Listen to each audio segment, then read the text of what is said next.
Voici enfin le jour, Sancho, où va se manifester tout le bien que ma destinée me réserve. Voici le jour, dis-je, où va paraître, plus qu'aucun autre, la force de mon bras, où je vais accomplir des exploits dignes de figurer dans le livre de la renommée pour les siècles à venir. Tu vois, Sancho, ce tourbillon de poussière, il s'élève sous les pieds d'une armée innombrable qui vient vers nous, composée de gens de toutes les nations. Ce que nous allons faire, apporter aide et secours aux faibles et aux opprimés.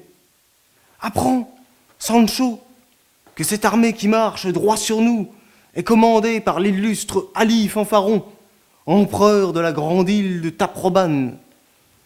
Et cet autre, qui arrive de l'autre côté, est celle de son ennemi, le roi des Garamantes, Pentapolin à la manche retroussée, qu'on appelle ainsi parce qu'il combat le bras nu. Mais suis attentivement ce que je vais te dire, et regarde bien. Je veux te faire connaître les principaux chevaliers qui conduisent ces armées.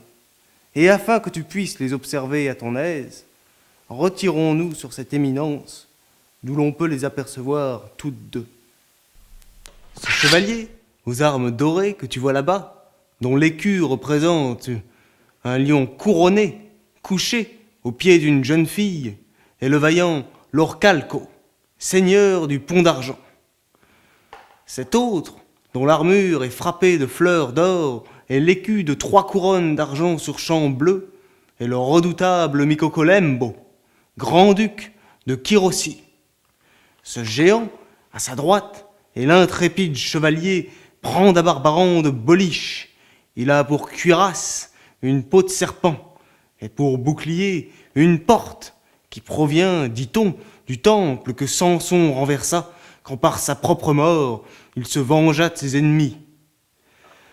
Tourne maintenant les yeux de l'autre côté, et tu verras, à la tête de cette autre armée, Timonel de Carcassonne, prince de la Nouvelle Biscaye.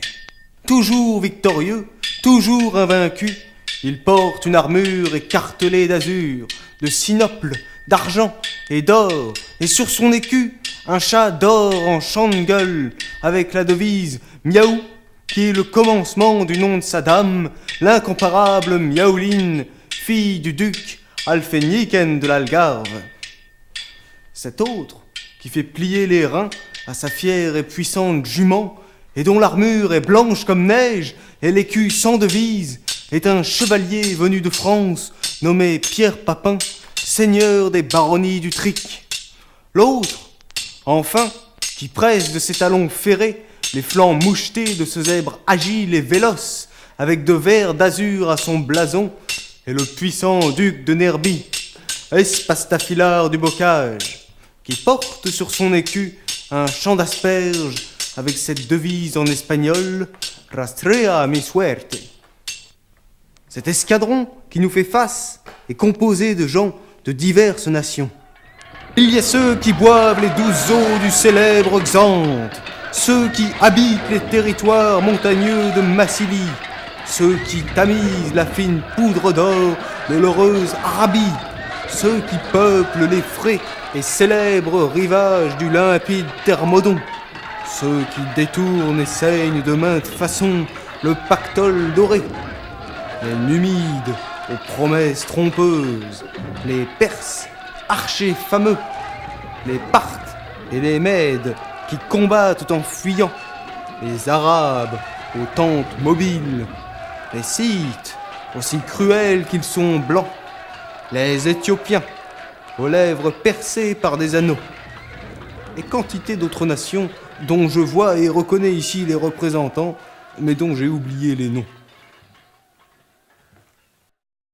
Dans l'autre armée se trouvent ceux qui boivent les ondes cristallines du Bétis bordé d'oliviers.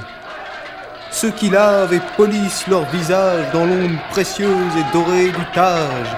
Ceux qui jouissent les eaux bienfaisantes du divin Génil.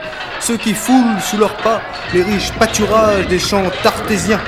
Ceux qui s'ébattent dans les prairies élyséennes autour de Gérèse.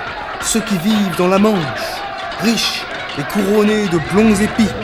Ceux qui, caparaçonnés de fer, descendent en ligne droite des Goths. Ceux qui se baignent dans le Pisuerga, fameux pour ses eaux tranquilles. Ceux qui mènent paître leurs troupeaux dans les vastes prairies que traverse le célèbre et tortueux Guadiana, dont les eaux se cachent sous terre.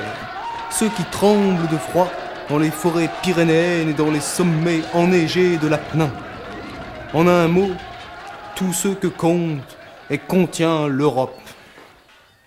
Comment est-il possible, Sancho, que tu n'entendes pas le hennissement des chevaux, la sonnerie des clairons, le roulement des tambours? C'est la peur, Sancho, qui t'empêche de voir et d'entendre comme il faut, car elle a, parmi d'autres effets, celui de troubler les sens et de faire que les choses nous apparaissent autrement qu'elles ne sont. Mais si ta frayeur est trop grande, tiens-toi à l'écart, je saurai, à moi seul, donner la victoire au camp que je soutiendrai. C'est ça l'ennemi! Suivez-moi, chevaliers, qui combattez sous le drapeau du vaillant empereur Pentapolin à la manche retroussée. Vous allez voir comment je saurai facilement le venger du terrible Ali Fanfaron de la Taprobane. Où es-tu, orgueilleux Ali Fanfaron? Viens ici! Je suis seul, et c'est en combat singulier que je veux te défier et t'ôter la vie pour venger l'affront que tu fais subir à Pentapolin, roi des Garamantes.